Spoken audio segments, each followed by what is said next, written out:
Feliz sábado, irmãos. Vamos lembrar que estamos dentro da casa de Deus, manter o silêncio aqui dentro e conversar só lá fora. Vamos então cantar o hino para a entrada da plataforma, que eles já estão prontos. Ao som da música, vamos ficar em pé.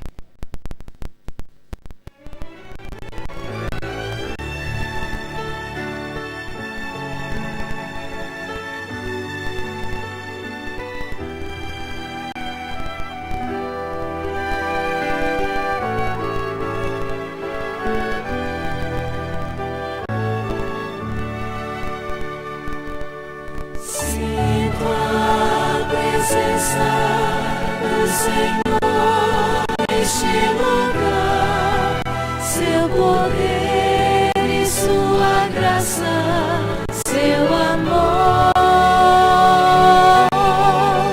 posso ver em cada face sua beleza irradiar, sinto a presença do Senhor neste lugar.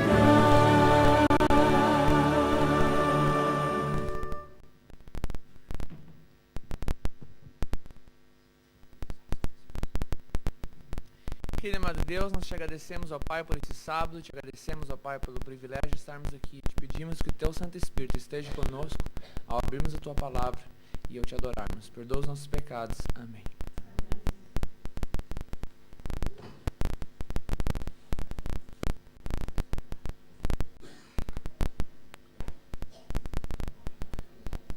Gostaria de estender as mais cordiais boas-vindas a todos que estão presentes nessa manhã de sábado. Ontem eu vi no news que hoje choveria, mas parece que não vai chover nada. Mas o clima, coisa muda toda hora. Mas que bom nós estarmos na casa de Deus nessa manhã e aqui louvarmos mais uma vez o seu nome. Eu creio que nós já fomos grandemente abençoados pela escola sabatina dessa manhã e eu tenho certeza que o culto também nos trará grandes bênçãos. Que Deus possa ser louvado nesse dia. E gostaria também de dar as boas-vindas aos visitantes que estão conosco. Temos aqui o Max, o Max? Welcome. Mas tinha mais um outro, Moses, cadê ele? Ele estava aqui. Moses, welcome. Tem mais alguém que visita está conosco aqui pela primeira vez hoje? Não? Todos aqui já estão aqui antes. Ok. Hoje nós temos o privilégio de termos na nossa plataforma aqui a Tanandra.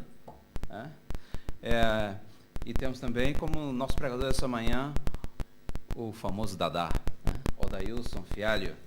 É muito bom tê-lo aqui conosco. Já está quase cadastrado oficialmente, pastor, não é isso mesmo? Quase chegando. E realmente é um privilégio muito grande termos ele aqui conosco hoje para compartilhar a mensagem dessa manhã. Que Deus possa nos abençoar e ajudarmos em nosso crescimento espiritual e nos prepararmos devidamente para o seu retorno.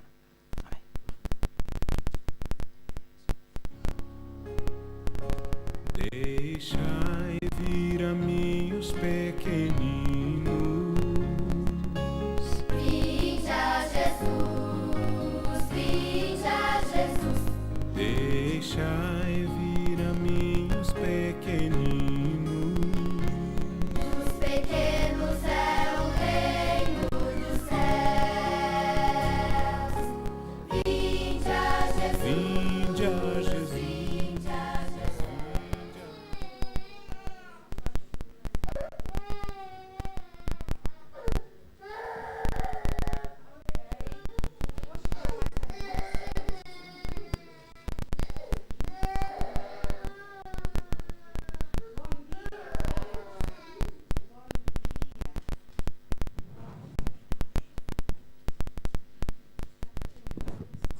Ok, bom dia. Ok, sejam bem-vindos. A Tia Luz tem uma linda história para contar hoje. E tenho aqui, o que é que vocês veem aqui?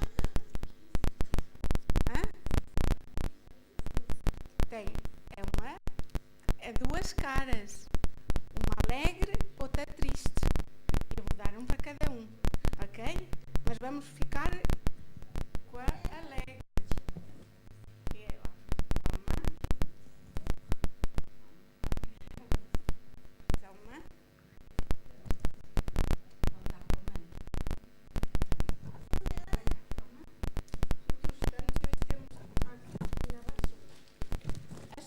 tia Dulce hoje vai contar é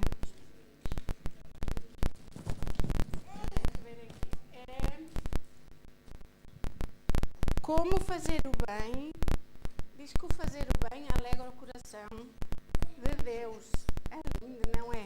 Ok. E agora esta cara, nós vamos usar as duas caras. Diz que Jesus... mas a história diz que nós temos muitos motivos para demonstrar a nossa gratidão a Deus, não é? Sabem porquê? Porque Deus nos ama e cuida de nós. Então diz que hoje temos uma linda história para contar e foi contada a primeira vez e sabem por quem? Por Jesus. Jesus então começou a contar uma história que ela é muito bonita. Diz: um homem ia descendo de Jerusalém para Jericó. E no caminho, e diz que alguns ladrões que assaltaram o homem. O homem ia viajando. E diz que eles, quando assaltam uma pessoa, o que é que lhe fazem? Vocês já viram? Ei, não estejam a brincar com as caras, vocês têm que estar com atenção. E diz que assaltaram o homem, tiraram a roupa, bateram-no, machucaram-no. Vocês já viram alguma coisa disso? Já? Alguém? Não. Sabem porque naqueles tempos caminhavam por o bush, já foram a bush, não já? E caminhavam e passavam por aí, havia caminhos tenebrosos. Então diz que passou um homem e que o bateram e deixaram-no ali quase morto. Já ouviram essa história a mamãe contar? Já? Então diz que o homem ficou ali, mas que passaram por aquele caminho. Sabem quem é que passou primeiro? Um sacerdote. Vamos usar a cara muito... Qual é? A cara triste. Aquela que faz assim para baixo. Ela também. Muito bem. E ele passou... É essa mesmo, linda. E então passou de lado e deixou o homem ali caído no chão. Acham que foi bom o que ele fez? Não foi.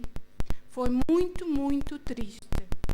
Então ele foi. Mas a seguir passou outro homem, que era um levita. Este também, o que é que ele fez? Acham que o foi ajudar? Não. Passou também de lado, deixou o homem machucado ali no chão. Sabem? E o homem ali ficou esperando, se calhar chorando, para alguém o ajudar. Anyway, a seguir passou... Já ouviram falar no samaritano? Já. Ele ajudou. Sabem quando às vezes das notícias falam muito no bom samaritano, porque ajudam as pessoas. Então, vamos então virar a cara aqui. Vamos acabar com a cara alegre. Uma cara alegre. Então diz que o samaritano ficou muito triste e compadeceu-se do homem que estava ali deitado no chão. Alguém sabe a história, o que é que ele fez? O que é que ele fez? Não sabem? Então diz lá. O que é que ele fez? Ele curou o quê? Ele curou, ele levou pro médico e deu pro homem para cuidar dele. Muito bem, muito bem. Eu sei que a mamãe lê a história. E então ele levou para uma pensão, mas ele primeiro amarrou as feridas, curou, carregou, aquilo lá tinha algum jumento e levou para a estalagem. Então, como ela disse, eles dormiram lá e no dia seguinte o homem tinha que seguir o seu caminho. Então disse ao Senhor, cuida dele e quando eu voltar, o que é que ele disse? Eu te pagarei o que faltar. Então ele cuidou dele e depois quando voltou ele pagaria. Acham que ele fez uma boa ação? Fez sim. E sabem que Jesus também pede para nós fazermos o mesmo, porque há muitas pessoas que precisam de nós. Até um passarinho que a gente vir caído no chão, a gente deve ajudar. Deve. Às vezes, eu aqui há tempos ouvi um passarinho no meio da estrada e ele estava ali e eu não lhe queria passar por cima, mas entanto eu ia para parar, mas ele lá fugiu e voou. Os animais também precisam, quanto mais as pessoas, não é? Teremos que ajudar todos. Temos que ser como o bom samaritano. Então agora vamos fazer uma oração e vamos pedir a Deus, vamos fazer o Papai do Céu, pedir a Deus que nos ajude também, que abra o nosso coração para ajudarmos. Este é para ti, querida, é para ti, para levares para casa. Toma, amor. Ok. Vamos então fazer a oração. Querido Pai que estás nos céus, obrigado, Senhor, por estas criancinhas que Tu nos deste, Senhor. Ilumina os teus pais para que os possam educar no Teu amor. Querido Pai, também Te rogamos por elas, que elas se entreguem a Ti, Senhor, e que tudo, Senhor, que Tu tenhas reservado para elas, que os leve nos Teus caminhos. Ajuda-nos a fazer o bem. Abre-nos o nosso coração e amar o nosso próximo como a nós mesmos. Senhor, ajuda-nos a ser como o samaritano. São os favores que Te peço neste dia, em nome do Teu amado Jesus Cristo. Amém.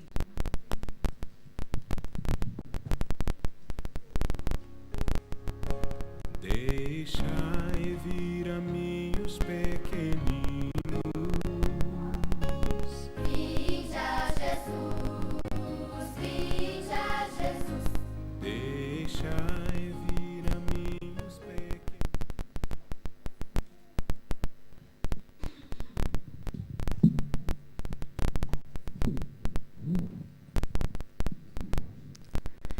Certamente darás os dízimos de todo o fruto das tuas sementes, que ano após ano se recolher do campo. Deuteronômio 14, 22. Com isso, os diáconos podem passar para recolher os dízimos e as ofertas. Os dízimos de hoje serão destinados para a missão mundial.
Muito obrigada, Jesus, porque Tu nos dá o prazer e a possibilidade de devolvermos aquilo que Tu nos dá com tanto amor e carinho.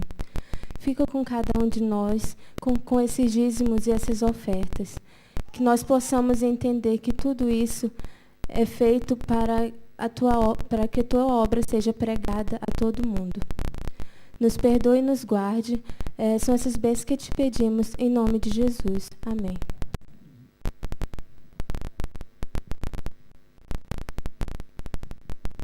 todos possam ficar em pé para cantarmos o hino A Tua Palavra.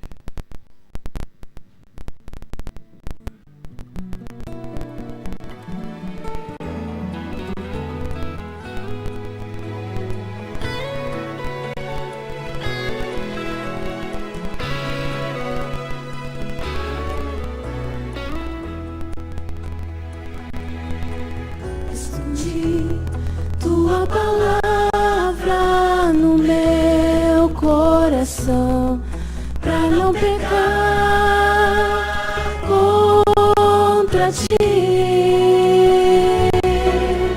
Escondi as tuas preciosas verdades dentro de mim. Eu não quero falhar, eu não quero jamais entristecer meu Jesus. Tua palavra é luz, tua palavra é paz, tua palavra é vida ao meu coração. Por isso em meu viver eu quero compreender, eu quero aceitar em mim o teu querer. Vem ajudar, meu Deus. Decidi obedecer, Senhor, em qualquer situação. Sei que tu vais ser comigo. Decidi que quero de hoje em diante ser sempre teu. Eu não quero falhar, eu não quero jamais entristecer meu Jesus. Tua palavra é luz, tua palavra é paz, tua palavra é vida ao meu coração. Por isso em meu viver eu quero compreender, eu quero aceitar em mim o teu querer. Vem ajudar, meu Deus. Tua palavra é luz, tua palavra é paz, tua palavra é vida ao meu coração. Por isso em meu viver eu quero compreender, eu quero aceitar em mim o teu querer. Vem ajudar, meu Deus. Os que puderem, ajoelhem-se para buscarmos a Deus em oração.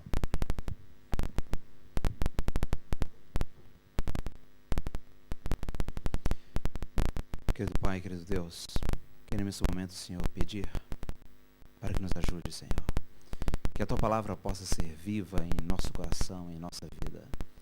Que ela possa crescer ante nós e que o Teu Santo Espírito venha habitar dentro do nosso coração. De uma forma especial, Senhor, pedimos por esse singelo culto de adoração ao Teu santo e grandioso nome que fazemos essa manhã. Venha aceitar, Senhor, como perfume suave em Teus átrios. Ó Deus, venha nos ajudar, preparar-nos para encontrarmos contigo, que muito em breve vai vir nos buscar. Que nosso viver possa realmente estar de acordo com a Tua palavra, com a Tua vontade, ajudando que outros também venham a ser atingidos com esse amor maravilhoso de Tua palavra. Venha agora, Senhor, de uma forma especial também, uma bênção especial ao Adailson, dando a ele, Senhor, a porção dobrada do Santo Espírito, para que ele não fale de si próprio, mas dirigido e guiado por Ti. É o que te pedimos, Senhor, e te agradecemos, em nome de Jesus. Amém, Senhor.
A música que eu vou cantar está em espanhol e em português.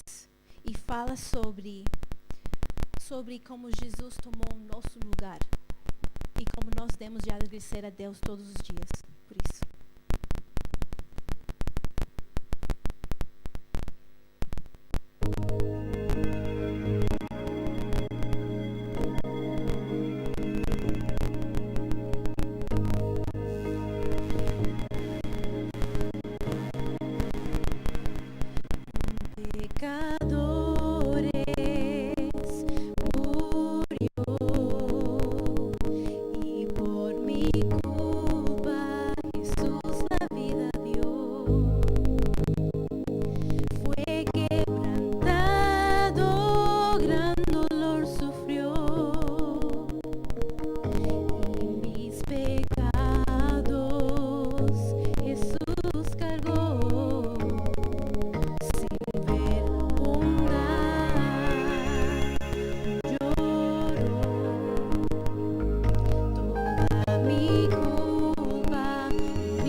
Jesus tomou meu lugar.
jamás existirá.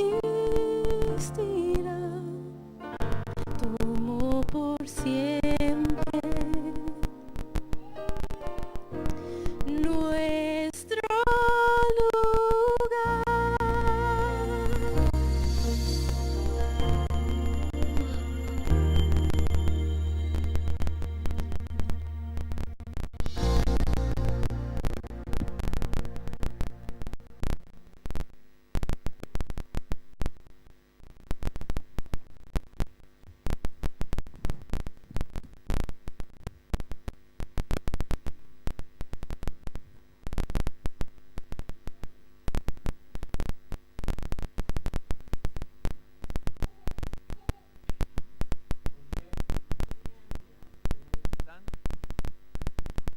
É? Tá on agora? Tá bom. Feliz sábado para todos. É uma alegria muito grande estar aqui mais uma vez na igreja. Igreja de Sydney, Igreja Portuguesa de Sydney. Acredite ou não, cada vez que eu venho pregar aqui, eu tenho um problema aqui no meu estômago. Fico nervoso. Mas é muito bom. Eu gosto muito de vir aqui e de ver cada um de vocês. Eu quando venho aqui olho a cada família, cada pessoa que frequenta essa igreja, não só essa igreja, mas as igrejas que a gente vai pregar. Eu não sei porquê, mas eu sinto uma vontade muito grande pro céu. Não sei porque é o sábado e a gente vê gente tudo quanto é tipo de cor e idade diferente, língua diferente, todo mundo adorando a Deus no mesmo dia. Eu sei que todo mundo acredita em Deus da mesma forma. E todos aqui têm a vontade de ir para o céu também, que eu sinto como se estivesse num pedacinho do céu já. Eu gosto muito de estar aqui, né? E hoje eu gostaria de dividir com vocês algumas das experiências, das lições que Deus tem me mostrado através do estudo da Bíblia. E no final desse culto, se existe alguma coisa que eu gostaria que você fosse para casa e lembrar-se sempre, é de que a palavra de Deus, ela transforma, ela é vida. Quando a gente estuda a palavra de Deus, a gente lê a palavra de Deus, a gente acaba descobrindo coisas que a gente não entendia antes, ou não sabia antes. E aquilo traz uma certa alegria. E é uma alegria tão grande que tudo que a gente mais quer é dividir com as pessoas aquilo que a gente aprende através da palavra. Então aqui vai uma dica. Se você não tem sentido aquela vontade, aquele desejo de dividir algo sobre Cristo, quem sabe é porque não temos dedicado tempo suficiente para estudar a palavra dele. E é isso. Muito bom. Eu quero começar hoje o sermão explicando uma coisa para vocês. Eu mandei o título para o pastor, só que aconteceu dois problemas. Um é que ele colocou errado e o segundo é que eu mudei o título depois. O pastor colocou o título fariseu e publicano, eu acho, né? É isso? Republicano. Era para ser fariseu e samaritano. Mas eu acabei mudando o título, então não tem problema. O título do sermão é What Are Words? Eu tentei traduzir, é fácil traduzir, eu sei que é fácil traduzir, mas para sentir mesmo o poder da tradução, eu não encontrei uma tradução que fosse literalmente uma tradução em português que realmente significasse o que essas palavras significam quando você escuta elas e quando você fala ela em inglês. É como se você falasse em português assim, o que são palavras se não forem cumpridas? Você precisa de um adjunto para poder ter o mesmo poder e o mesmo sentido. Então eu decidi deixar elas em inglês para vocês. E no final do culto, a Stephanie vai cantar uma música que se chama What Are Words. Vocês já devem ter escutado já sobre essa música. É uma música que se transformou, ficou muito conhecida pelo Chris Medina. Foi ele que fez, escreveu essa música e foi ele que cantou. A música não fala de Deus, eu já vou falar para vocês, ela não fala de Deus. Mas eu decidi pedir para a Stephanie cantar essa música porque ela traz uma mensagem muito importante. Então, em vez de eu contar para você, quem sabe, uma parábola, uma ilustração no final do sermão, eu pedi para a Stephanie cantasse essa música. Essa música é dedicada por uma pessoa, para a sua, não a namorada, a sua noiva. E eu falo para vocês depois a história da música, bem rapidinho. mas ela vai cantar essa música. Antes da gente abrir a palavra, eu queria dizer para vocês que eu também gastei tempo esses dias olhando algumas estatísticas da igreja. Eu não sei quantos de vocês gostam de fazer isso, né? Eu não gosto muito, mas quando eu faço, eu acabo encontrando muitas coisas interessantes. É legal você ler estatísticas, e principalmente quem trabalha na área de business, né? Na área de administração, você sabe o quão importantes as estatísticas são para você. São extremamente importantes, elas lhe indicam muitas coisas, vão indicar a tendência do mercado, vão indicar se os seus produtos estão coerentes com o que o mercado está, a demanda do mercado, vão indicar qual é que é a necessidade lá fora, podem demonstrar também quais são os problemas, quais são os pontos positivos, o que você está fazendo bem feito e o que você não está fazendo bem feito. Né? Então é interessante, se você tiver um pouquinho de desejo, essas estatísticas da Igreja Adventista, elas se encontram todos os anos, ela é feita e é publicada todos os anos. Normalmente são 2 anos de atraso, então em 2013 a gente tem as estatísticas de 2011, que estão sendo agora quase terminadas em 2012. Então essa aqui é a última que eu achei, é de 2011. E eu quero mostrar para você algumas coisas interessantes. E eu gostaria também que nessa manhã você tivesse a oportunidade de refletir um pouco mais. Como eu disse, estatísticas são importantes, porque elas nos falam um pouco mais de quem nós somos, o que estamos fazendo de bom e o que estamos fazendo de errado. Então aqui vai a primeira delas. Aqui a gente tem, vocês conseguem ver, parece que está meio baixo lá atrás. Aqui a gente tem uma lista de todos os países que a Igreja Adventista está presente. Segundo as Nações Unidas, nós temos oficialmente 232 países. E a Igreja Adventista, ela está presente, existe uma representação da Igreja Adventista, ou uma igreja, ou um grupo de pessoas em 208 países. Então é o seguinte, tem 24 países ainda que não existe uma presença de uma única pessoa adventista. Então daqui é uma oportunidade para vocês, se quiserem ser missionários. Tem 24 países. Eu estive olhando alguns deles e um achei bem interessante. É uma ilha que tem aqui bem perto da Austrália. Ela se chama... My goodness, não dá pra ver. Eu esqueci o nome também. Mas é uma ilha que tem mais ou menos 1.500 pessoas, perto de Solomon Island. É bem pertinho aqui de Solomon Island. Ela pertence hoje para Nova Zelândia. Tem 1.500 pessoas e não existe um adventista lá. Né? Então, é uma ilha bacana. São 3 ilhas, na verdade, que formam esse país. Se você quiser ser missionário lá, eu acho que você vai enjoy bastante. Mas tem outros países, como por exemplo o Afeganistão, que eu acho que nem todo mundo ia gostar de ser missionário lá, né? Tem o Irã também, que não tem presença da Igreja Adventista lá. Tem as Ilhas Maldivas também. Eu acho que também seria interessante ir para lá, deve ter bastante gente rica lá também. Enfim, tem 24 países que não há presença da Igreja Adventista. Então acho que é um lado positivo da igreja, né? Nós estamos presentes em 208, já existem presença da Igreja Adventista lá. Eu também trouxe para mostrar para vocês aqui algumas coisas interessantes, estatísticas, algumas dadas da Austrália e também coloquei do Brasil ali. Para você ter uma ideia, aqui na Austrália hoje, né, nós temos 271 pastores. 271 pastores. No Brasil são 1.646 pastores. É uma diferença bem grande. Eu achei uma outra coisa interessante aqui, para você ter uma ideia.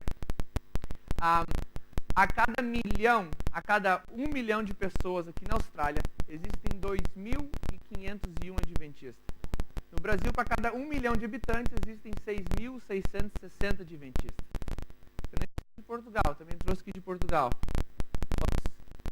Portugal, são 32 pastores em Portugal, e são, para cada 1 milhão, você tem lá 885 adventistas. Então você vê que Portugal ainda precisa mais da presença adventista do que a própria Austrália. Existem menos adventistas em Portugal do que existem na Austrália. No Brasil, então, existem bem mais. Mas eu achei muito interessante. Né? Eu também trouxe uma outra estatística aqui para mostrar para vocês, que é com relação aos jovens da igreja. E eu achei interessante, muito interessante mesmo, porque isso mostra o que está, quais são os desafios que nós possuímos agora. Desafios imediatos e principalmente mostra uma tendência para os próximos anos, do que estará acontecendo na Igreja Adventista. Eu coloquei um highlight ali para você ver. No ano de 2000 existiam mais ou menos 52.691 departamentos jovens, né? Departamentos oficiais. E existiam, então, desses departamentos, em torno de 2.782 jovens que frequentavam o departamento, faziam parte do departamento jovem. Isso no ano de 2000. 2011 aumentou o número de sociedades, né, de departamentos jovens, são 68 mil, mais 68 mil, mas o número de jovens parece ter diminuído, que são 2.773.000 jovens. São de 2000 para cá, na verdade, são já 13 anos, né? Mas de 2000 para 2011 são 11 anos. E você percebe, se você olhar no gráfico, que ela dá uma subida em 2006, mas depois começa a descer até o ano de 2011. Então, o que nos diz, através dessas estatísticas, é que o número de jovens da igreja está cada vez diminuindo mais, apesar da igreja, o número está aumentando. Interessante, né? Bem interessante. Então, aqui a gente olha as estatísticas e essa é uma coisa importante. Por quê? Porque agora a gente já percebe, peraí, tem alguma coisa acontecendo com os jovens da nossa igreja, né? Vou mostrar outras coisas para vocês também que eu achei interessante. Foi a escola sabatina. Em 2011, existiam só para explicar para vocês assim, ó. Essas informações aqui, quando fala sobre os membros aqui, quando coloca o número de pessoas, são números de pessoas batizadas. Isso não inclui jovens que não são batizados, que fazem parte da sociedade. Jovens, né? Ou da própria igreja. Por exemplo, quando a gente fala sobre os números da igreja, quantos membros existem na igreja? Existem mais de 18 milhões hoje no mundo inteiro. Mas nós não incluímos as crianças, porque não são batizadas ainda. Então, se você parar para pensar, são mais de 18 milhões de adventistas, sem contar os filhos dos adventistas. Porque eles ainda não são batizados, se forem crianças, né? Então, o número é bem maior. Então, automaticamente, quando os números vêm para a escola sabatina, o número de pessoas na escola sabatina tem que ser mais de 100%. Você entendeu? Tem que ser mais de 100%, porque na escola sabatina incluímos as crianças. Então, não pode ser só 18 milhões, tem que ser mais. Se for menos, isso quer dizer o quê? Que tem bem menos adventistas vindo para a escola sabatina e as crianças também não estão vindo para a escola sabatina, né? Mas olha só que interessante. No ano de 2011, para você ter uma ideia, se você olhar aqui, ó, quero que você olhe nessa coluna aqui de porcentagem aqui, ó, porcentagem dos membros na igreja. Ali embaixo fala que hoje na escola sabatina 107% é o número comparado com o número de membros da igreja. É mais que 100%, isso quer dizer que provavelmente 7% seriam as crianças, né? Vamos dizer assim. Mas é interessante notar que no ano de 1960, em torno de 1960, o número de pessoas que vinham na escola sabatina era de 132%. Então isso quer dizer o que para nós? Que mesmo os adventistas não estão mais indo na escola sabatina, né? A escola sabatina não está mais tão excited como era antigamente. Não sei. É interessante que o número de batismo em função da escola sabatina aumentou. O número de batismo aumentou. Mas o número de presença na escola sabatina diminuiu bastante. Teve uma outra coisa que me chamou muita atenção mesmo.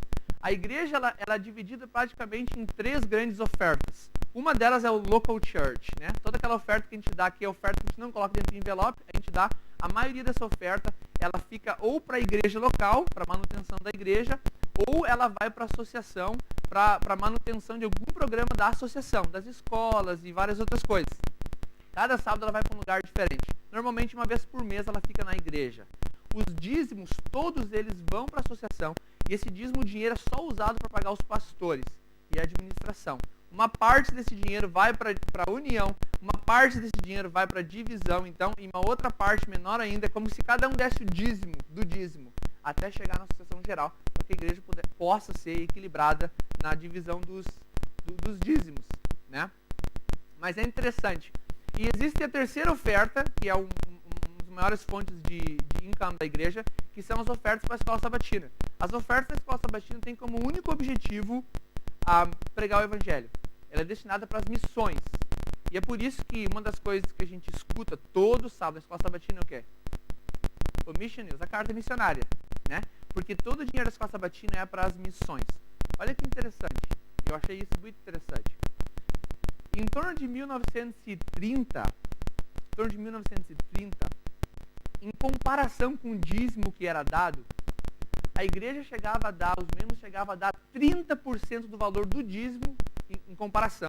30% era para as missões. Você viu quanto que hoje a igreja está dando para as missões? 2,28%. Em comparação com os dízimos. Isso quer dizer bem menos de 1% do salário, do que a média, né, seria. Muito menos.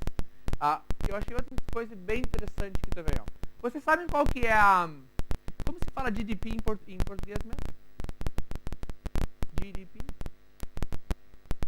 O produto... É interessante. E daí tem o PPP, que é o PPP, que é o poder de compra, né? O poder de compra é baseado mais ou menos assim. Se calcula o tanto que se vende no país, o tanto que se compra e o tanto que as pessoas ganham. E se faz uma média de mais ou menos qual que é o poder de compra das pessoas de um país. Aqui na Austrália, para vocês terem uma ideia, o poder de compra, né, hoje de um australiano, isso é a média do país inteiro, inclui pessoas que ganham menos do que a média e bem mais que a média. Mas a média hoje é em torno de 45 mil dólares. Essa é a média. Isso nos indicaria que a média de salário deveria ser também em torno de 45 mil dólares. Se a gente traz essa média para dentro da igreja, a média de dízimo hoje, se pensarmos que todos nós fôssemos dizimistas fiéis, nós teríamos uma figura de que pelo menos durante um ano a média de dízimo dentro da igreja também deveria ser em torno de 4.500 dólares de média, né? Se nós imaginássemos que todos fôssemos fiéis nos dízimos. Aqui na Austrália, isso é só da Austrália, isso não é uma média mundial, não é a média da divisão, porque a da divisão então vai englobar países daqui do Pacífico, que a renda é muito baixa, é só a média da Austrália. A média hoje são 1.241 dólares por ano. Você entendeu? Isso quer dizer, se a média é 1.241 dólares, isso quer dizer que a média de salário da igreja seria, então, 12 mil dólares por ano. Porque esse é o dízimo que a gente está dando para a igreja. Interessante, né? A média é 1.241 dólares. Bem interessante. Olha só. Quanto que vocês acham que a gente dá, então, de oferta, então? Missão.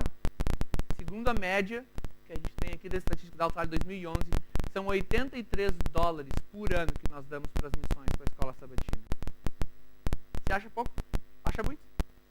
83 dólares de média. Isso quer dizer que durante um ano a gente vai dar na escola sabatina para as missões 83 dólares. Interessante, né?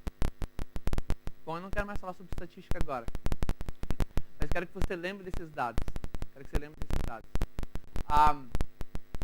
Todos vocês conhecem esse homem aqui, já ouviram falar dele, né? E tem uma frase bem interessante na internet, corre para tudo quanto é lugar. Dizem que perguntaram para ele, né, o que ele achava dos cristãos. Sabe que ele nasceu na Índia, foi um revolucionário indiano, foi através das revoluções dele que a Índia conseguiu independência do Reino Unido, e ele estudou na América, ele estudou no Reino Unido e viajou por vários países, gastou muito tempo na África do Sul, teve contato com os cristãos, com budista, com hinduísta, enfim, ele é hinduísta. Né? Mas, quando ele leu a Bíblia, e dizem na internet, né, que quando perguntaram para ele o que ele achava dos cristãos, ele falou assim, por que você não se transforma num cristão? Ele falou, olha, eu gosto de Jesus, mas eu não gosto dos cristãos. Os cristãos, eles são tão diferentes de Jesus. Eu procurei para saber se realmente ele tinha falado isso, né? Então fui na internet e procurei. E a verdade é que eu não achei nenhuma referência de que, na verdade, ele falou isso. O que eu achei, eu queria mostrar para vocês, ele falou alguma coisa semelhante. E o que eu achei foi no livro The Christ of the Indian Road, e foi escrito esse livro por Stanley Jones, e ele mesmo, então, vem e pergunta, no livro ele escreve, que ele mesmo veio e perguntou para o Gandhi, e fez a seguinte pergunta para ele. Gandhi, como que você acredita, ou como que nós podemos propagar o evangelho ou o cristianismo na Índia? O que nós devemos fazer? Por E ele era um revolucionário, eu conhecia a Índia como a palma da mão dele. E as pessoas também. Então ele perguntou para ele, o que você acha que nós devemos fazer para que possamos propagar o evangelho então na Índia? Ele respondeu o seguinte para ele. Eu gostaria de sugerir, primeiro de tudo, que vocês cristãos, missionários e todos os cristãos, começassem a viver mais igual a Jesus. E ele falou isso por quê? Ele conhecia a Bíblia. Ele conhecia Jesus, quem sabe não de forma prática, mas ele conhecia Jesus da Bíblia. O que você acha dessa acusação? Forte, né? Forte. Uma acusação bem forte. A gente costuma dizer que uma pessoa, quando ela fala uma coisa e faz outra, ela é o quê? Em outras palavras, o que ele está acusando todos nós é do quê? De hipocrisia.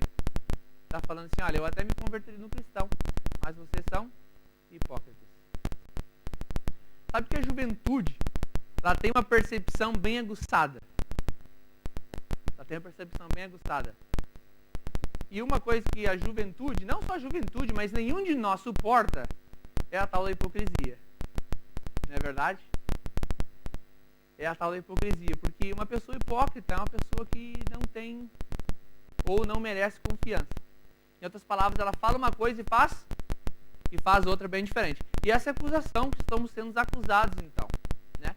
Agora, minha pergunta que eu faço, e eu não quero sugerir que esse seja o problema, mas a pergunta que eu faço é, seria isso realmente de fato verdade? Seria isso realmente o motivo pelo qual nós estamos perdendo a juventude na nossa igreja e não há realmente um crescimento dentro dos nossos jovens desde o ano de 2000?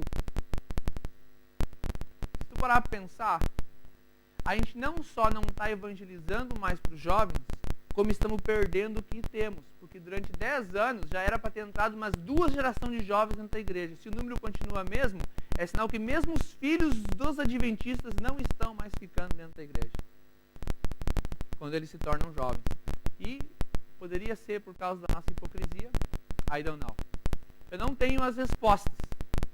E não gostaria de ter elas. Porque é uma responsabilidade muito grande para quem tem. Mas eu gostaria que você abrisse a Bíblia e a gente vai dar uma olhada em algumas coisas que eu acredito serem muito importantes. Eu gostaria de convidar você para que abrisse a Bíblia no livro de Tiago. Tiago, capítulo 1.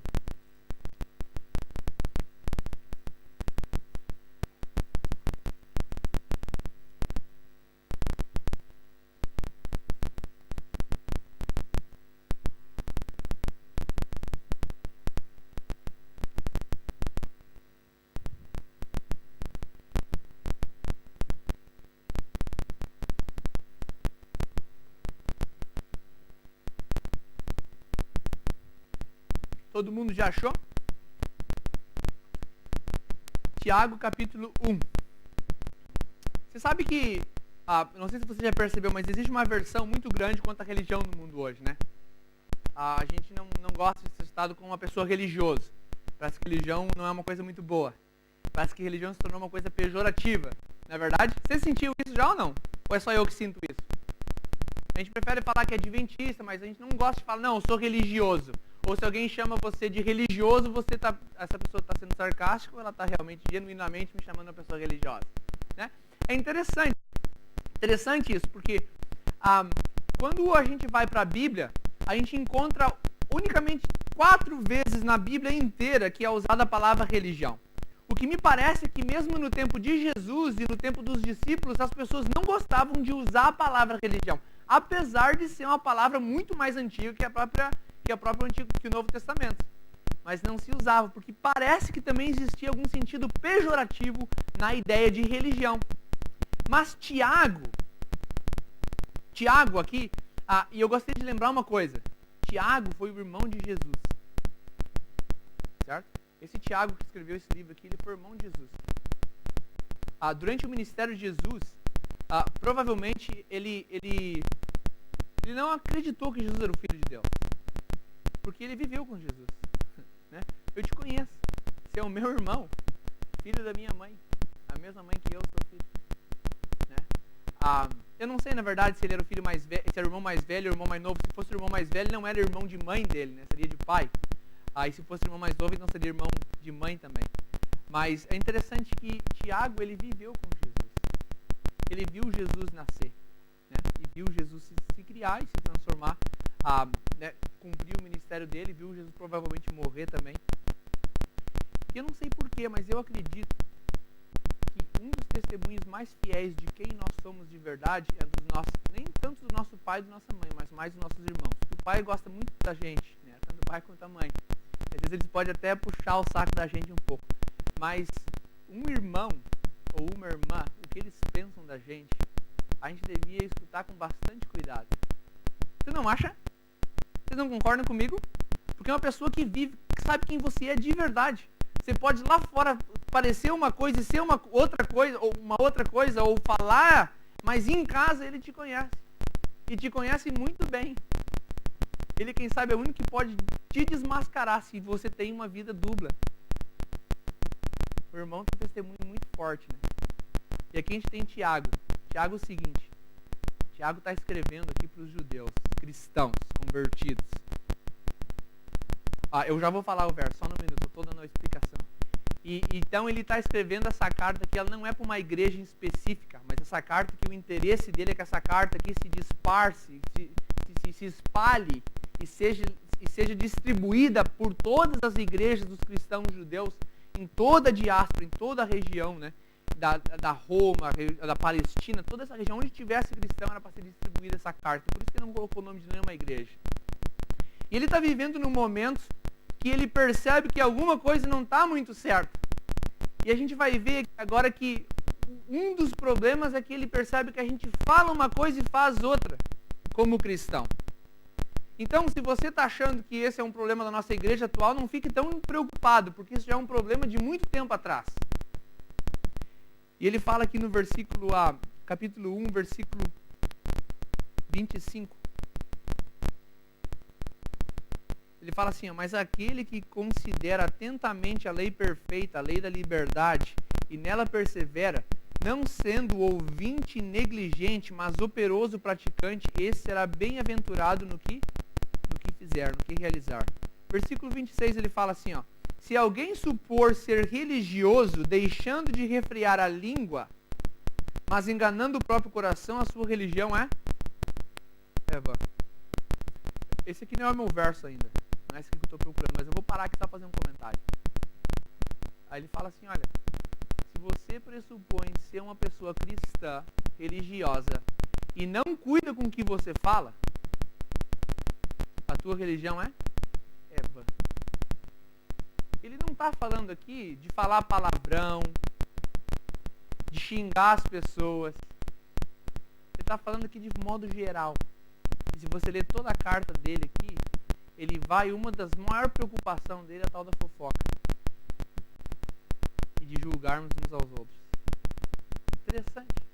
Aquele que não refreia a língua e acha que é religioso, está se enganando a si próprio, porque a sua religião é vã. Interessante que ele vai definir o que é a religião.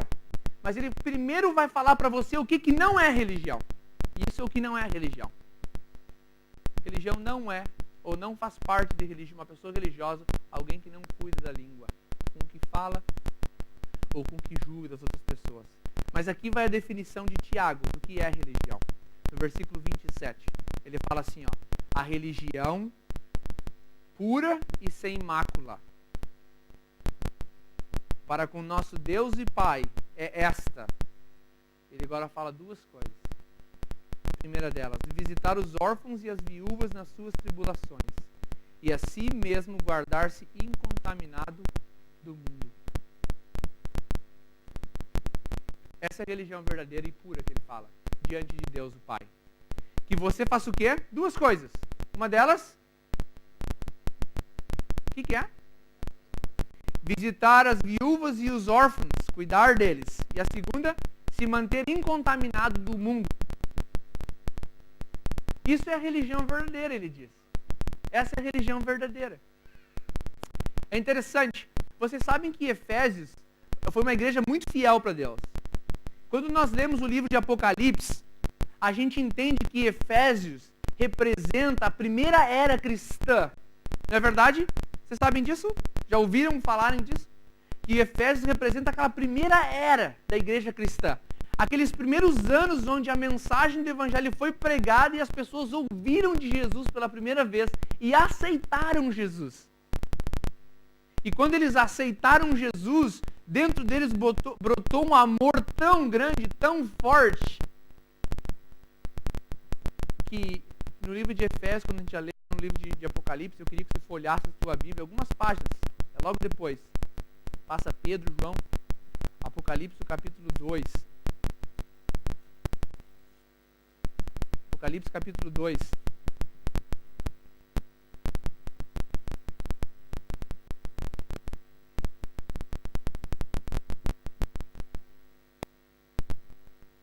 Todo mundo achou? Apocalipse capítulo 2, versículo 4, fala assim, ó, tenho, porém, contra ti, Efésios, que você abandonaste o teu primeiro amor. Existiu, então, quando eles receberam o evangelho, uma paixão grande. Uma paixão quase que incontrolável. E você já viu alguém apaixonado? Os jovens aqui devem ter visto bastante, eu lembro pelo menos, ou estão sentindo isso, né? Os de mais idade, quem sabe eles lembram, sabem o que é, mas quem sabe já não sentem mais. Alguns ainda sentem, né? Mas aquele sentimento parece que passou. É diferente também, amadurece mais. Quando você se torna, você fica mais tempo com a mesma pessoa. Mas é interessante que usa essa palavra, essa expressão de que a igreja perdeu o primeiro amor. E quando a gente pensa no primeiro amor, a gente pensa naquela paixão quase que incontrolável. Onde você faz o quê? De tudo pela pessoa que você ama. E assim era a igreja de Efésios. Até perder a paixão do primeiro amor. Eles faziam tudo por aquele que eles amavam. Você quer saber o que eles faziam? Vá lá no livro de Atos e você vai encontrar. Eles viviam em comum acordo. As pessoas, elas se amavam. As pessoas estudavam a palavra de Deus juntas. As pessoas tinham os bens em comuns. E elas faziam de tudo, inclusive vender tudo que tinham, para que o evangelho fosse pregado. Essas eram as obras da igreja de Éfeso. Essas eram as obras da igreja primitiva. Quando eles receberam a verdade, quando receberam o conhecimento da salvação através de Jesus Cristo. Essa paixão. Sabe o que eu acho interessante? E é por isso que você está aqui hoje. É porque a gente vai descobrir na Bíblia coisas que muitas vezes a gente passou lotado e nunca percebeu. É interessante que quando o Espírito escreve para a igreja de Éfeso, aqui o Espírito manda João escrever para a igreja de Éfeso, dá a mensagem, ele fala o seguinte, ele fala assim, ó, no versículo 7, perdão, ainda no versículo 5, logo depois do 4, ele fala assim, ó, lembra-te, pois, de onde caíste, arrependa-te e volte ao quê? À prática das primeiras obras. E se não, eu venho a ti e removerei do seu lugar o quê? O teu candeeiro, caso não te arrependas. Quero mostrar uma coisa para você bem interessante aqui. Quem já é familiar com o livro de Apocalipse vai entender rápido o que eu vou falar. Mas eu preciso explicar um pouquinho mais, porque tem muita gente que não conhece muito bem o livro.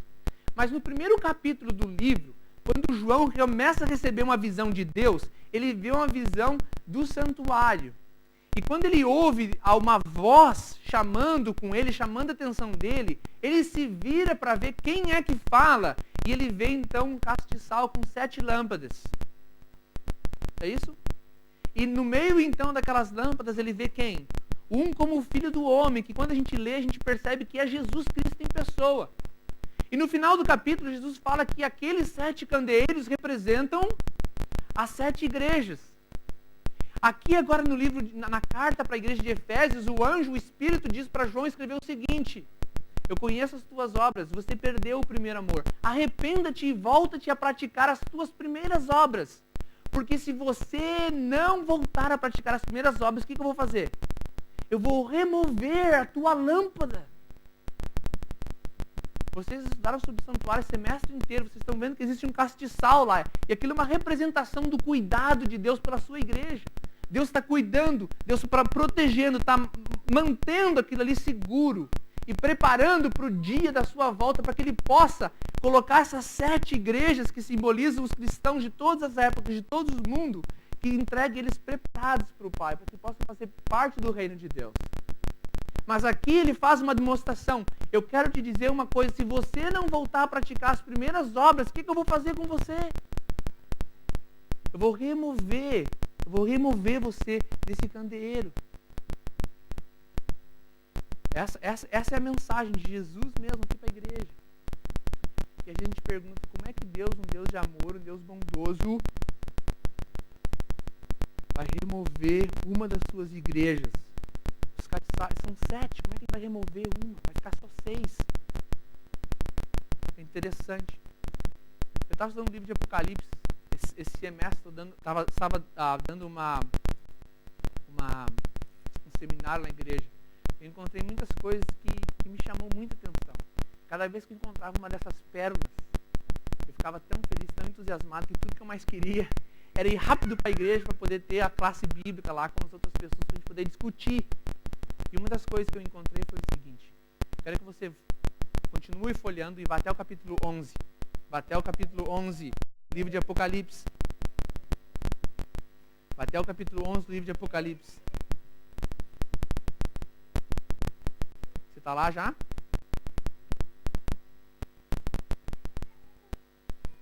O contexto aqui é uma visão que João está tendo agora. Essa visão agora, ele vê nessa visão duas testemunhas. E no versículo 4 fala assim, ó, capítulo 11, versículo 4 fala assim, ó: estas as duas oliveiras e os dois candeeiros que se acham em pé diante do Senhor da terra. São estas, as duas oliveiras e os dois candeeiros que se acham em pé diante da terra, diante do Senhor. Quando a gente estuda o livro de Apocalipse, a gente faz assim, ó. A gente encontra uma coisa que no Apocalipse é um símbolo, a gente não sabe o que é. Pode ser que o próprio contexto já diga. Capítulo 1 tem coisa que a gente encontra rapidinho, o contexto já diz. Mas quando o contexto não diz, a gente começa a procurar no Novo Testamento o que fala sobre o mesmo assunto, o que pode significar aquilo ali. E uma das maiores dificuldades hoje de todos que estudam a palavra de Deus é saber de fato quem são essas duas testemunhas. Quem são essas duas testemunhas? Aqui tem uma descrição delas e fala assim, ó: essas duas testemunhas são as duas oliveiras e os dois candeeiros que se acham diante do Senhor da terra. Um dos grandes problemas de entender isso como a igreja, sabe qual que é? É porque os candeeiros são 7. Certo? Existe uma visão em Zacarias capítulo 4, onde Zacarias está tendo uma visão e ele vê também 7 lâmpadas. E ele vê duas oliveiras. As oliveiras são representadas pelo rei daquela época, quem estava em charge, o governador Zerubabel, e pelo sumo sacerdote. Então você já consegue ter uma ideia. Mas os dois candeeiros não são encontrados em nenhum lugar da Bíblia. O que são esses dois candeeiros? Olha que interessante. Quando você agora lê a carta das 7 igrejas, você vai descobrir que apenas 2 igrejas, elas não têm nenhuma reprovação. Em outras palavras, são igrejas, as únicas 2 das 7, que estão passando por perseguição. São as únicas 2 que Jesus não precisa falar arrepende-te, porque eles estão vivendo uma vida pura. São as únicas 2 que não existe um chamado para eles deixarem nenhum pecado, porque eles estão vivendo sem pecado já. Faz sentido para ti? O que aconteceu com as outras 5? Deus removeu as outras 5 candeeiros. Apenas 2 são encontradas fiéis. Para mim, os 2 candeeiros representam a mesma coisa que os 7 candeeiros. Porque aqui estamos no contexto do final. Os 7 candeeiros no capítulo 1, no contexto do começo da história do cristianismo. Você percebe como é interessante? É só quando você lê as 7 cartas que você vai perceber isso.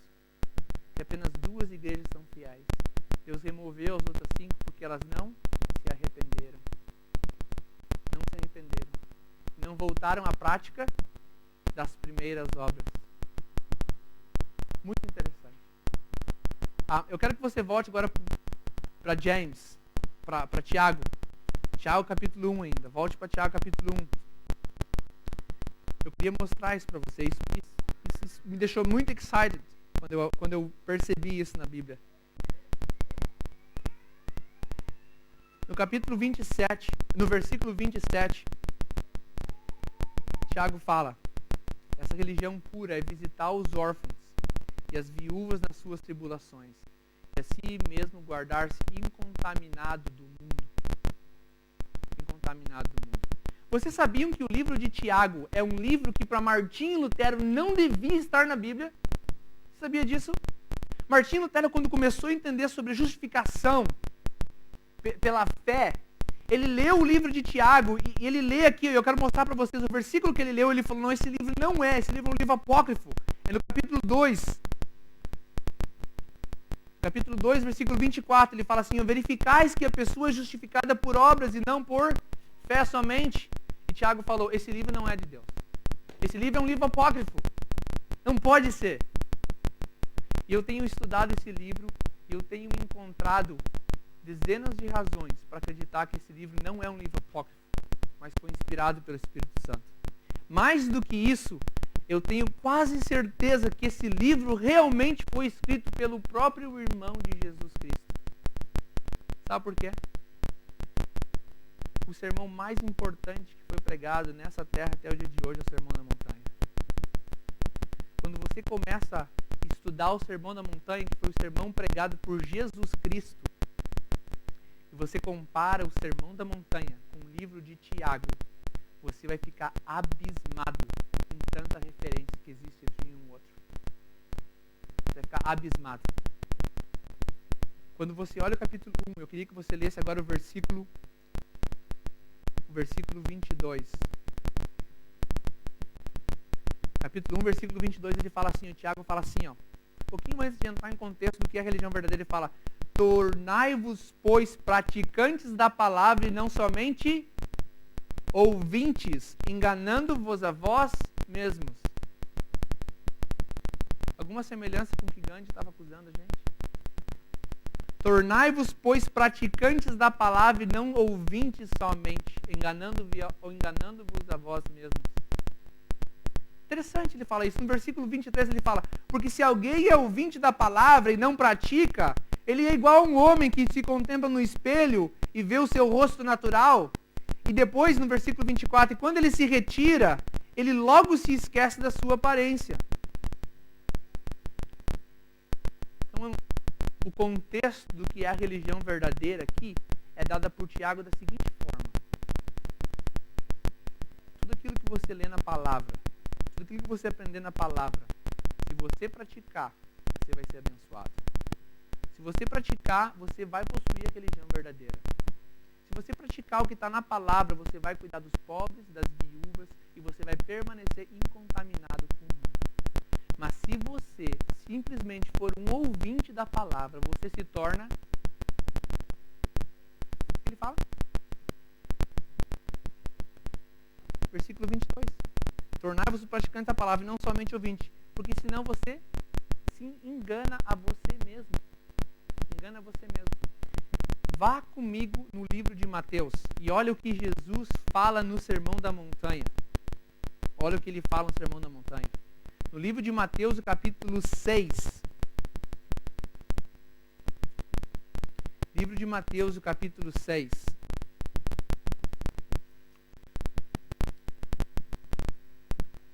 Perdão, não é o capítulo 6, é o capítulo 7. No Sermão da Montanha, Jesus pregou. A gente não sabe quanto tempo ele passou naquela montanha pregando, mas com certeza não foi 40 minutos ou 30 minutos, foi muito mais que isso.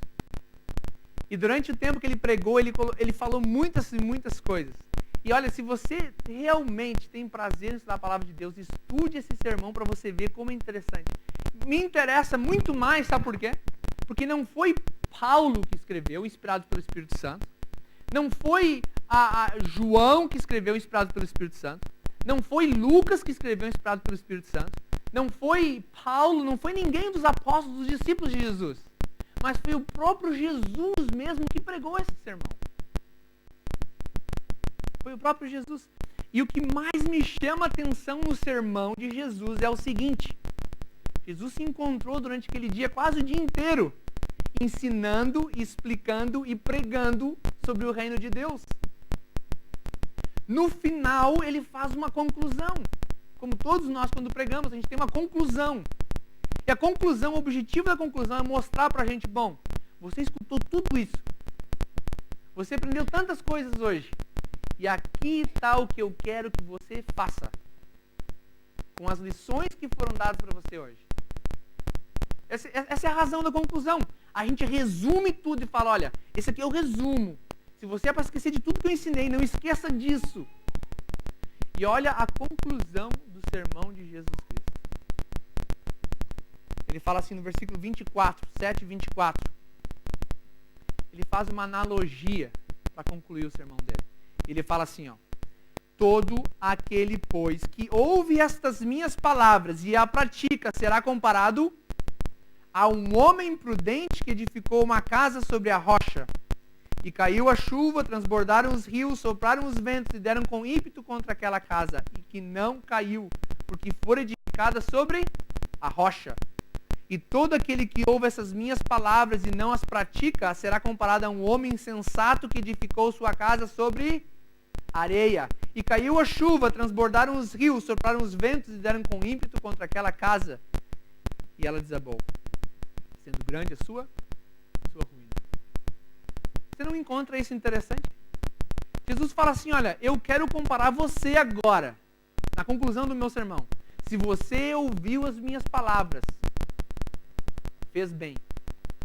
Mas se você colocar elas em prática, você é uma pessoa sábia.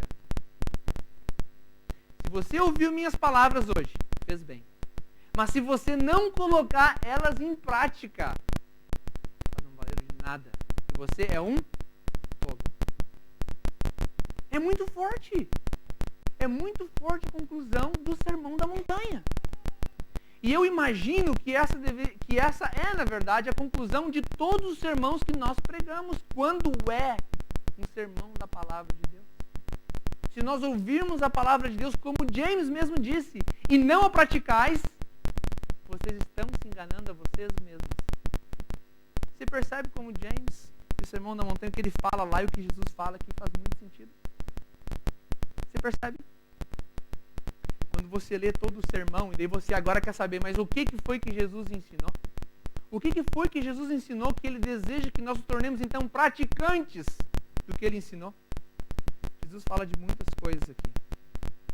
Mas eu quero apontar uma, que é muito interessante. Muito interessante. Ele fala assim, ó. No versículo 48, capítulo 5.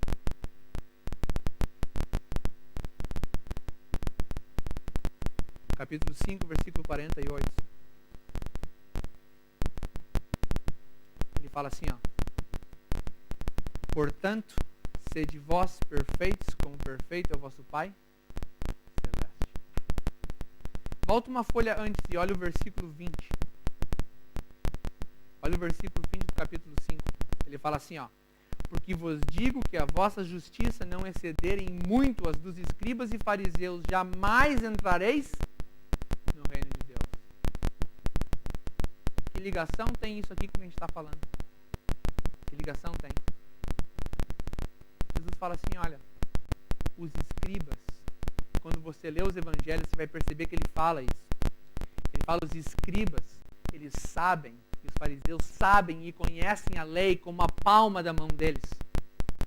Eles sabem e cumprem a lei tão bem, que ninguém de nós aqui é capaz de cumprir como eles cumprem.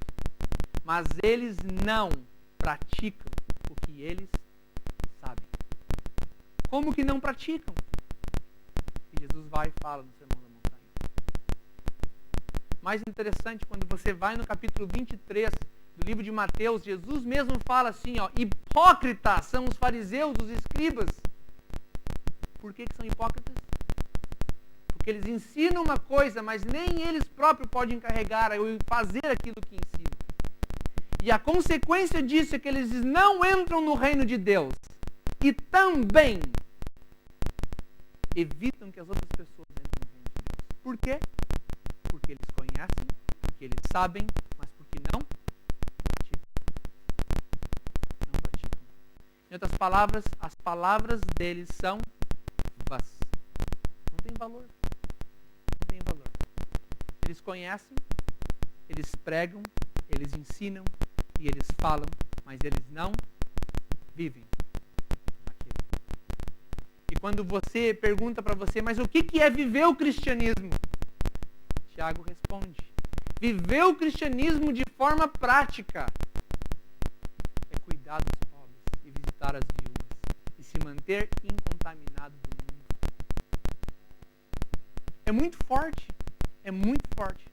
É uma lição muito grande. Eu acredito que isso é claro como um cristal quando você lê a Bíblia. A prática no cristianismo é viver como Jesus viveu. É fazer o que Jesus fez. É cuidar dos pobres. Quero dizer mais uma coisa aqui antes de eu chamar a Stephanie para cantar. Interessante quando você lê James, ou o livro de Tiago, capítulo 1, versículo 7, ele não fala assim, ele não fala cuidar dos pobres e das viúvas, ele não fala sustentar os pobres e as viúvas, mas ele usa a palavra visitar os pobres e as viúvas. Você percebe a implicação disso? A implicação ela é bem simples. Para James, para Tiago, o verdadeiro cristianismo não é você dar para o pobre, não é você dar para a viúva, mas é você visitar ele. É você ir lá junto com ele, ir na casa dele, fazer as coisas com ele e para ele. É diferente do que simplesmente dar a oferta aqui na igreja. É diferente. Você pode ajudar uma missão, como muitos de vocês ajudaram, mas é diferente quando você vai lá. A religião verdadeira, pura, diante de Deus é esta, que você visite o pobre e a viúva. Doar é importante. Mas o que James fala aqui, é que na prática, o cristianismo, Deus quer que você vá e visite. Se existem duas lições que eu gostaria de deixar para vocês hoje, elas são as seguintes. A primeira delas, palavras sem ação não valem nada. Você pode dizer que é um cristão, mas se você não vive como um cristão, você está causando um damage para o cristianismo, como os fariseus causaram para o judaísmo. Além de você não entrar no reino de Deus, você estará prevenindo, você estará evitando que outras pessoas também entrem, porque a gente não vive aquilo que a gente fala. Essa é a primeira. A segunda é o seguinte: a religião pura e verdadeira diante de Deus, ela requer de você não só o conhecimento da palavra de Deus, mas a prática. Se você não pratica, você não deveria se chamar cristão. É forte, eu sei que é. Não sou eu que estou dizendo. É o próprio irmão de Jesus. Ele viu como Jesus se comportava. Ele viveu com Jesus. Ele conhecia as atitudes de Jesus. E quando ele fala do que é religião verdadeira, ele sabe do que ele está falando. Eu queria agora convidar a Stephanie para vir aqui cantar. Eu queria que você, na verdade, aproveitasse o sábado, porque isso é o objetivo do sábado. É o objetivo pelo qual todos nós viemos aqui na igreja hoje. É de refletirmos na palavra de Deus. E colocarmos agora, ao encontrarmos uma maneira de colocarmos em prática aquilo que nós aprendemos através da palavra de Deus. Eu gostaria de pedir para você que você não ficasse emocionado com a música. A música é bem forte. Mas se você não se aguentar, não tem problema. Mas o que eu queria que você fizesse era que você refletisse. E não que você pensasse no que você tem feito, no que você tem deixado de fazer. Não se concentra nisso, não. Mas o que eu quero que você faça agora é pensar no que Jesus fez. Como ele andou, como ele agiu, como ele viveu aqui na terra. O sacrifício que ele fez por você e por mim. Quando nós nos chamamos cristãos, nós estamos dizendo que somos filhos de Deus, seguidores de Jesus. A filosofia dele é a mesma da minha. A vida, o estilo de vida dele é o mesmo do meu. Eu gostaria que você agora olhasse para o estilo de vida de Jesus quando ela cantasse essa música. Porque cada palavra que Jesus disse ele significava aquela palavra, ele cumpriu. Agora, quando nós falamos que somos cristãos, nós também devemos significar elas e cumprir essas palavras e viver como ele viveu. Sabe? Quando eu penso no sacrifício de Jesus, e é por isso que eu vejo como Tiago, como a Bíblia é interessante. Ele não pede para você dar para os pobres, ele pede para você ir lá e andar com eles e estar com eles. E eu comecei a entender isso depois que começamos a participar nessas missões. E no dia que eu estava lá em Bangladesh, no meio daquela cidade, uma cidade horrível, uma cidade suja, um povo mal educado em geral, um povo que não sabe o que é regra, o que é lei, e ninguém cumpre, tem sinaleira, mas ninguém sabe o que significa. Pobreza, miséria, corrupção. E eu pensei comigo naquele dia que eu estava lá, se Deus me chamasse para ser pastor aqui e viver em Bangladesh, eu aceitaria? Eu confesso para vocês que eu fiquei com dúvida se eu iria aceitar ou não. Porque é um país filthy, é um país sujo. Eu não sei se eu ia aguentar viver lá 4 anos como pastor. Mas quando esse sentimento me veio, eu orei e pedi para Deus, por favor, me ajuda. E foi ali que eu comecei a entender o que Jesus fez por nós. O que Jesus fez por nós era mais ou menos o que eu teria que fazer indo para Bangladesh. Numa proporção muito menor, é claro. Mas Jesus deixou lá no céu. No céu. Ele veio para um país, um mundo como o nosso sujo. Ele viveu aqui 4 anos. Ele não foi 2 semanas que a gente foi para lá. Ele viveu aqui 30 e alguns anos. Ele viveu aqui para mostrar para nós qual é o estilo de vida que nós vamos ter lá no céu. Ele quer que nós vivamos esse estilo de vida aqui agora. E as palavras, quando nós dizemos que somos cristãos, elas devem ter significado. Escute essa música. Essa música foi escrita por Medina, Chris Medina. Ele escreveu essa música por um simples motivo. Ele ia casar com a noiva dele. Ele prometeu que amava ela. Ele chamou ela e disse, olha, eu quero casar com você. Ele propôs. Eles marcaram a data do casamento. 2 meses antes deles se casarem, ela teve um acidente e teve um brain damage. Ela ficou inconsciente no hospital por mais de 2 meses. Depois que ela saiu do hospital, ela não conseguia falar. Ela não conseguia andar. Tu olhava para ela, era uma pessoa vegetal. Um jovem como ele, bonito, poderia ter dito, bom, eu prometi, mas o dia ainda não chegou. Ele poderia ter corrido daquela situação, ter deixado ela. Ela tem família, tem pai, tem mãe, vai cuidar. Provavelmente ela nunca vai poder ter filhos. Nunca vai voltar ao normal de novo. Ele não tinha obrigação de casar com ela ou de ficar com ela. Mas sabe, ele falou para ela o seguinte, eu disse que te amava. E para mim as palavras têm valor. E eu vou cumprir a minha palavra. E vou te amar e te cuidar até o dia que você morrer. E ele permaneceu junto com ela até o dia de hoje. Ele escreveu essa música para ela. Uma música poderosa. Quando a gente fala uma coisa, melhor a gente cumprir.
Para que a gente pudesse orar. Eu gostaria que realmente vocês não esquecessem disso hoje, queridos irmãos. É difícil a gente assimilar tudo que a gente lê na Bíblia, mas uma coisa eu quero dizer para você: a decisão que Deus quer que você tome hoje não é dizendo assim, agora eu vou sair ajudar os pobres por todo mundo é lado, mas é que você vá para casa, você faça uma oração e você peça para Deus o seguinte: Deus, faça da minha vida igual a sua. Faça de mim o que você quer que eu faça aqui nessa terra. Essa é a tua decisão. Não te preocupe com o que tem que fazer ou o que não tem que fazer, mas tome essa decisão de ser igual a Jesus. E Ele vai te mostrar, passo a passo, como você vai se tornar igual a Jesus. E as pessoas vão olhar pra gente e vai dizer: eu quero ser um cristão, porque eles são iguais àqueles que eles seguem. Querido e amado Deus, nós te louvamos por esse sábado. Te agradecemos imensamente pela tua palavra. Misericordioso foi o Senhor ao deixar para nós uma palavra escrita, para que nós não pudéssemos estar, quem sabe, deduzindo ou imaginando qual é a tua vontade para a nossa vida. Mas através da tua palavra escrita a gente sabe, a gente pode ler, a gente pode entender qual é a tua vontade para a nossa vida. Senhor, te pedimos que o Espírito Santo seja o nosso guia para nós estudarmos essa palavra e entendermos como você deseja que venhamos a colocar em prática na nossa vida. Existem dezenas de filosofias lá fora, dezenas de ideias. Pessoas pensam de uma coisa, interpretam de outra coisa, de outra maneira. Mas, Senhor, nós queremos te pedir a tua ajuda para para que a tua palavra tenha poder na nossa vida e ela transforme a nossa vida. Nós estamos aqui, ó Pai, porque o Senhor quer nos preparar para nos tornarmos aptos, para entrarmos no teu reino nos céus e fazermos parte deste reino. Eu te peço, prepare a cada um de nós a vivermos uma vida de acordo com a tua aqui na terra. Que seja uma vida de sacrifício, que seja uma vida de amor, que não seja simplesmente uma vida de palavras, mas que seja uma vida de ação, onde as pessoas vejam que Cristo habita em nós, que nós somos seguidores de Cristo, não pelo que falamos, mas pela maneira da qual nós vivemos. Senhor Deus, ajude-nos a nos lembrar das estatísticas que vimos aqui hoje, para que possamos ter em mente de que nós não podemos falar uma coisa e viver outra, porque as estatísticas não mentem.